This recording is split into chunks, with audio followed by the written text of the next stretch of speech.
Cincinnati Children's and Stay Current are sharing knowledge to improve child health around the globe. Hi everyone, I'm Tom Bash, a research fellow at Cincinnati Children's Hospital Medical Center. As you might know, we had our 10th annual Pediatric Surgery Update Course back in August. In this video, we are bringing you the top 10 key takeaway points from that update course.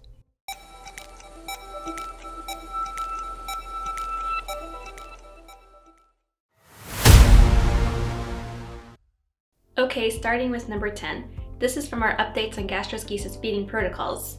As we know, infants with gastroschisis often require prolonged hospitalization for surgical repair and then initiation and advancement of feeds. There isn't really much guidance as far as initiation of feeds and how to advance them. In this presentation, Drs. Beth Rymesky, Jason Frazier, and Stephen Lee discuss the initiation and advancement of feeds for a baby with uncomplicated gastroschisis. They asked attendees of the update course when they would start feeding a baby with uncomplicated gastroschisis after they had undergone sutureless abdominal closure. Based on recently updated protocols from Cincinnati Children's Hospital and Children's Mercy Kansas City, it's recommended that you can actually start feeds immediately after closure, starting with 10 to 20 milliliters per kilogram per day and having advancements in 20 milliliters per kilogram per day if it's tolerated. This has been shown to be associated with shorter length of stay and faster attainment of goal feeds. From this presentation, we learned overall that it's safe to say that for babies with uncomplicated gastroschisis, it's safe to start feeding immediately after closure. And if they're tolerating for a few days and have even one bout of emesis, it's okay to continue with the feeding protocol. Number 9 is next. This one comes from our session on updates in the management of congenital esophageal stenosis. We heard from Drs. Dan von Allman and Ajay Kaul from Cincinnati Children's, as well as a pediatric surgeon from all the way across the world in Turkey, Dr. Serif Kilik. We heard about a case from Dr. Kaul and discussed the workup for a pediatric patient with dysphagia. And we heard from Dr. Kilik about his institution's investigation into the management of congenital esophageal stenosis. At the conclusion of the session, we started to understand an algorithm for diagnosing and managing these patients. First, it's important to determine the diagnosis. High-resolution esophageal manometry can help with this, as well as esophagography and endoscopy. If we determine a diagnosis of congenital esophageal stenosis, then we may be able to manage with serial dilations if there is no cartilage component suspected in the stenotic area. Surgical resection can be reserved for patients where this is unsuccessful or there is a concern for cartilaginous component. So our key takeaway from this segment is that initial conservative management should be considered for patients with congenital esophageal stenosis, especially if a cartilaginous component is not suspected. Now we have number 8, and we'll review outpatient management of intussusception and who can be safely discharged from the ER. For this, we'll talk with 3 experts. Dr. Elizabeth Speck is a pediatric surgeon at Mott Children's Hospital, while Justin Huntington and Mark Wolkan are pediatric surgeons at Akron Children's Hospital. As always, they brought us a case. A 6-month-old healthy baby who underwent successful air enema reduction of an ileocolic intussusception. His abdominal exam is benign and he's tolerating a diet. Can we send him home from the emergency room? Management of intussusception after enema reduction varies in practice. Historically, inpatient observation was recommended. However, there is a lack of evidence-based guideline for this practice. In this study, a systematic review and meta-analysis evaluated outcomes between inpatient and outpatient management after enema reduction was performed. According to this study, evaluating overall recurrence rates, recurrences within 24 and 48 hours, they were similar between inpatient and outpatient groups. Also, there was no significant difference in the rate of return to the emergency department, and both groups had a similar rate of requiring operative intervention. In conclusion, it's safe to say that outpatient management of intussusception after air enema reduction results in a shorter hospital stay with no difference in the rate of returns to the emergency department, recurrence, need for an operation, or mortality. Okay, for number 7, we're looking at mechanical bowel preparation and if it helps reduce surgical site infections or SSIs. And this presentation was from Dr. Paul Yajorjak from the APSA PDC, or Professional Development Committee. So mechanical bowel preparation in colorectal surgery has been increasingly used in an attempt to try to reduce surgical site infections. Unfortunately, there is really no compelling evidence in the pediatric or adult literature to support this. Recent adult studies have shown no benefit from mechanical bowel preparation in terms of reducing surgical site infections. In fact, some of the studies actually showed an increase in wound infections. These studies also suggest a possible benefit of oral and IV antibiotics to reduce SSIs. But in recent retrospective studies, the importance of oral antibiotics for pediatric colorectal operations has not been seen. Overall, we have seen no benefit of mechanical bowel preparations for reducing SSIs. However, case-appropriate preoperative IV antibiotics may reduce SSI incidence.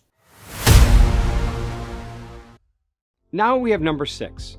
And here, we'll review the importance of preventing pediatric gunshot injuries. This session was put together by some passionate advocates of gun violence prevention, Dr. Miriam Henry, Peter Masiakos, Bindi Naik-Maturia, and Richard Pearl. At Stay Current, we previously highlighted some recently published articles about gun violence. So most of us already know that firearms are now the leading cause of death in all children and adolescents in the United States, overtaking motor vehicle crashes in 2019. Unfortunately, there are controversies about whether pediatric surgeons should be involved in firearm violence prevention efforts and advocacy all across the country.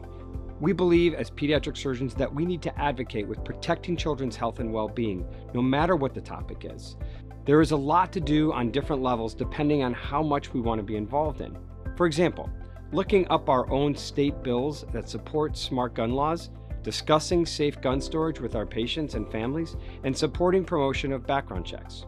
Also, we can do research ourselves to further understand the complexities of the problem and the solutions that will have an impact. Finally, we can vote for officials who are actively advocating for gun violence prevention. In conclusion, as pediatric surgeons, we can play key roles for patients affected by firearms, including direct patient care and advocacy. This time, we have number 5. In this session, we review the efficacy of CT evaluation of a suspected airway foreign body aspiration with Dr. Charles Snyder from the APSA Professional Development Committee. Dr. Snyder brought us a case of a 9-year-old child presenting with transient respiratory distress after a choking episode at home. She has a prior history of asthma, and in the emergency department, she's not in distress, but she does have an expiratory wheeze on exam, and chest x-ray, well, it's normal. So what should we do?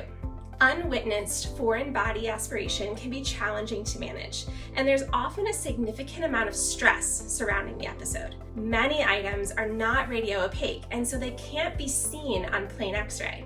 The gold standard for airway evaluation has been rigid or flexible bronchoscopy.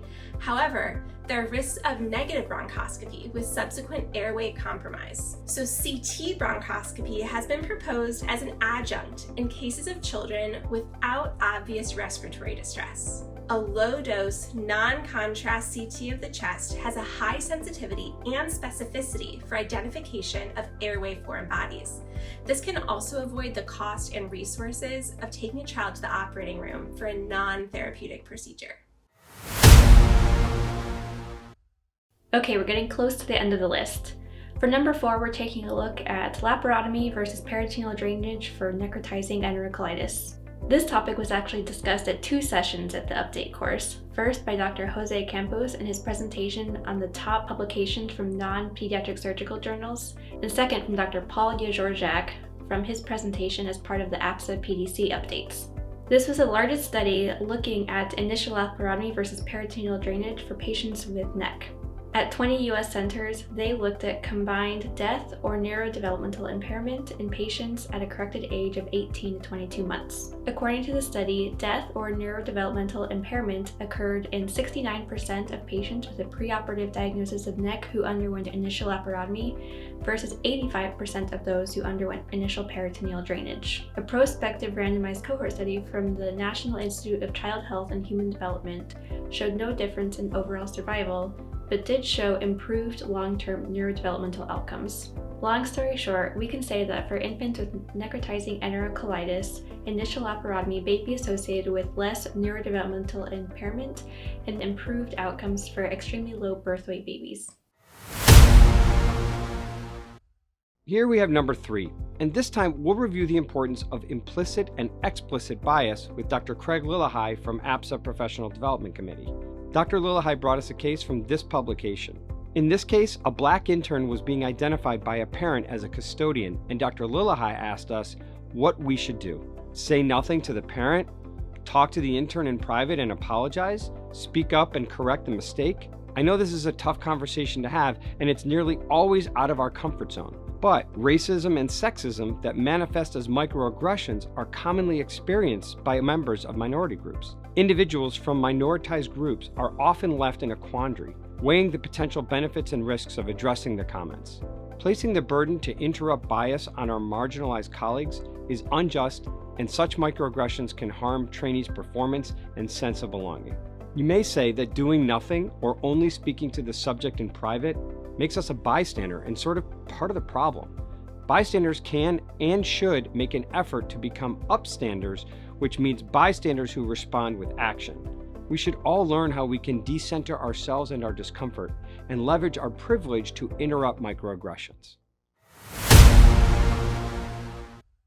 Here we are, so close to number 1, but we have number 2 to discuss. In this session, we reviewed who can be safely discharged from the emergency room with 3 pediatric surgeons, Dr. Elizabeth Speck, Justin Huntington, and Mark Wolkan. Blunt head trauma represents the majority of pediatric trauma admissions. However, we have very little evidence on how to best manage isolated skull fractures. So our speakers brought up a case of a 4-month-old baby who was accidentally dropped from their uncle's arms and sustained a linear parietal skull fracture. They cried immediately and appeared at her baseline. There's no intracranial injury, so what should we do? Even though we may want to keep those patients for observation, this study determined that observing isolated skull fractures in the pediatric population is costly and unnecessary. They did a 10-year retrospective review of isolated traumatic skull fractures with normal neurologic exam findings. And while 77% of those patients admitted for observation, but it turned out none of them needed any neurosurgical intervention or additional imaging in the index admission. So the authors concluded that pediatric isolated skull fractures are low-risk conditions with a low likelihood of complications. Therefore, these patients can be discharged safely from the emergency department without inpatient observation.